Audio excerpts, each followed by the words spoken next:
Muhterem Müslüman oğlum, bizim öz Müslümançılığımızda bir ulaqan bir Allah tebarek ve teala tavsiran da dey. Ve taavanu alel birri ve taqva. Qawluğa doğruyu ötmekliğine doğru kömekçi olun deyiptir. Ve la taavanu alel ismi vel udwan. Günahkarçılığa tecavüzgari der mukabele hükmü Huda ve Resulü Huda dedi kömekçi olmayın deyiptir. Ama çok qolyanım hemme jengdi bardadi sizin Türkmenin üntüne veretin be diye. Elhamdülillah bizim hareketin bir hareket taşı biliyor musun? Ovadan ki başsa mantığa da bir hareket. Adam stada kelasa şirket etmeklik. Ya ikinden sonra halqa-i ta'limma şunu şirket etmeklik. Ya taňa diýsem tadagar kelas fıkh koyulsa şoňa şirket etmeklik.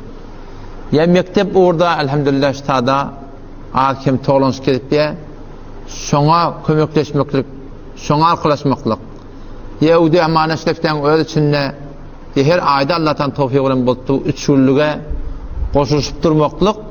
Şu fakat öz peýdaň däl. Kimen hawa baraň günüme hop eşdiýärdiň peýdalanýardyň.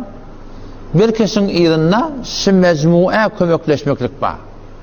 Şibir hak diýip barýarda biz. Başga niýetimiz ýok, şahsiýet meselesi deptada. Kur'an, sünnet, şeriat, Allah Teala'nın Peygamberinin aydany bizim öz vücudumuzda, hanawadan vücuduna gelsin. O başka yerde de yaýratyn. O zaman çok golyanım, şu jemde gelip oturmaklygy, şuny, yani özüňe peýda bolmadan başka özüňe setteset peýda bar.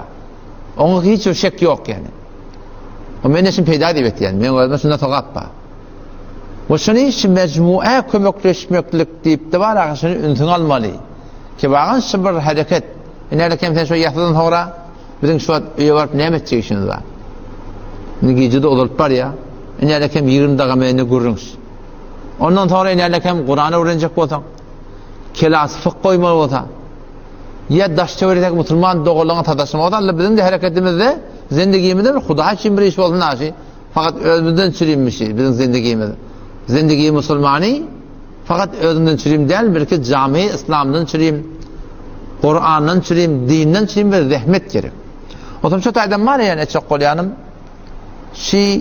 kelaslamada şirket etmekliğe, mektebin örtmekliğine, kullen şu harekette adamdan gelip de var, düşünüp, haka gelmekliğine, hemmecegimiz kömekleşmemek gerek. Çünkü bir de ne mi? Stadiyete gelip oturuyordu mu? Sizce ne kadar forbarrak olsa, adam kârrak. İnsanda bir zat var, oturuşmaklıktan peýda gelýär insana.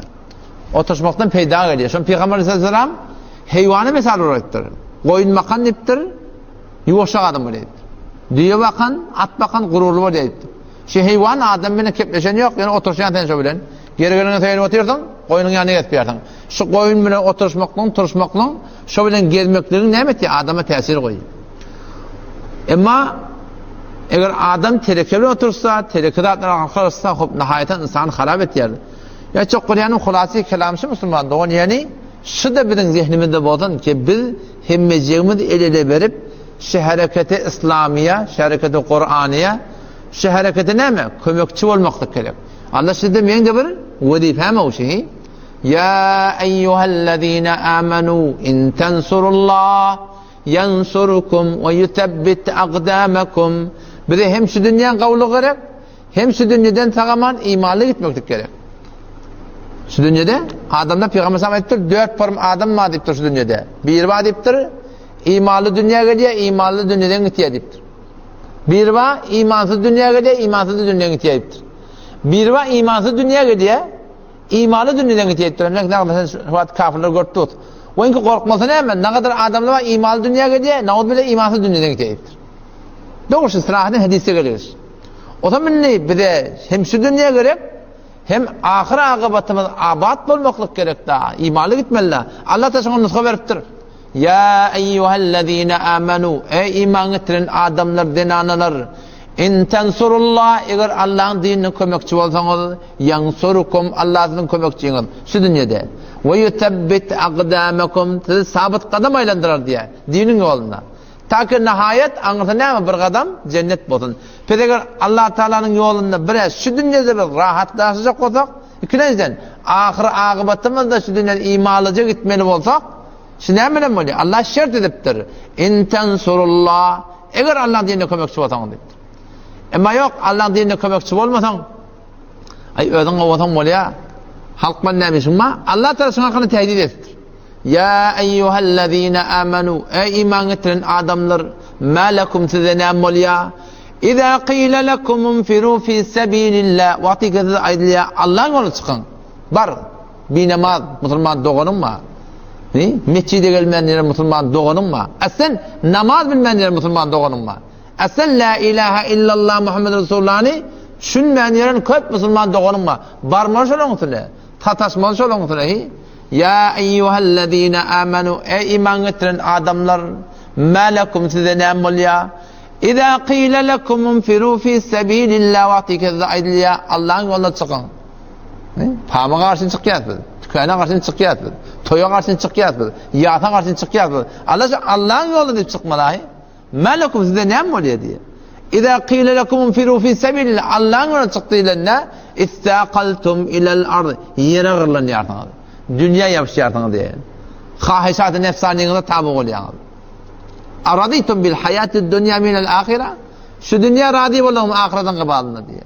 Şu dünya ahiretten gabalına ne kadar erzis var. Wallahi med dunya fil ahire illa mislu ma yajuna ahadukum isba'ahu hadihi fil yam falyanzur ahadukum bima terji' ev kema qala sallam. Wallahi fi'lan qasam söýdi.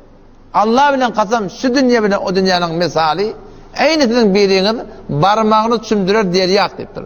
Bir şallaklap eten aňyrsy berdi ýok agýanys var. Sen şuna barmağı çümdürýärdiň. Göze diye ne kadar ölben öwrülýär. Dünya bilen ahiret şey. Araditum bil hayatid dunya minel ahiret. Dünya radi bolmaňmy diye. İlla tenfiru eger Allah'ın çykmasaňyz, rahmet çekmeseňiz. Yu'addibukum azaban alima. Allah size azabı dertnak verir diye.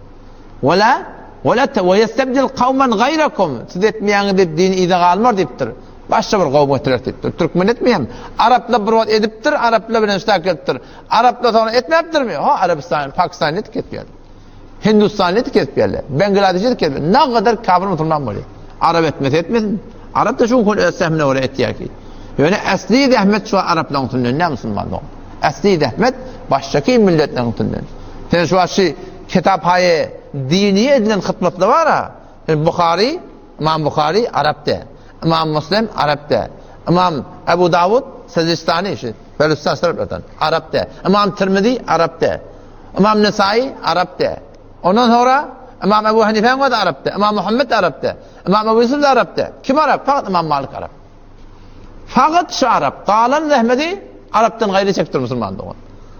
Ol etmedi deyip Allah tebarek ve teala işi ile kalacak. O şu tane Müslüman doğan yani biz şu din orada şu oturuşmaklık, şu oturmaklık, şu koşuluşmaklık habine bir ozur bolýar, zat bolýar, müşkil yok ki.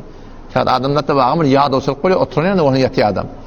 Emma şu erindege şu bir mecmua kömekçi bolmaklyk, mektebe kömekçi bolmaklyk, çybagan şu bir hareket Müslüman doğan şunu elele vermek gerek. Barayli jelesen öz mowzuuna şonki bulle aşrdil hacca başladın. Ve galiben şun awwal quni boldy. Şunun awwal quni ve inşallah 10-njy gurbanlyk salar. O şu 10 ne bir seri ahkamat ba, on awwal jelesedi geçen hafta seçemun elhamdülillah boldy. Ine şol ahkamatları başy öde Allah Taala bilen Peygamberimiz Aleyhisselam bir de bir serde buyurupdyr, bilýär. Biz Hudaý Taala ýakynlamada çyrim, Qur'ana sünnete mutabık ýaşaş etmek gerek.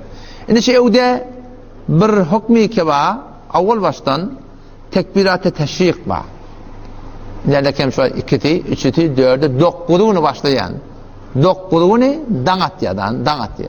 Şu ala dan bilen erti namazdan beýlek tekbir-i teşrik aýtmaly.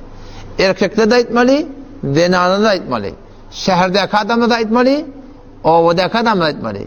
Musafir da aýtmaly, muqim da aýtmaly. Hemme kişiň boýunda şu musulman doğan.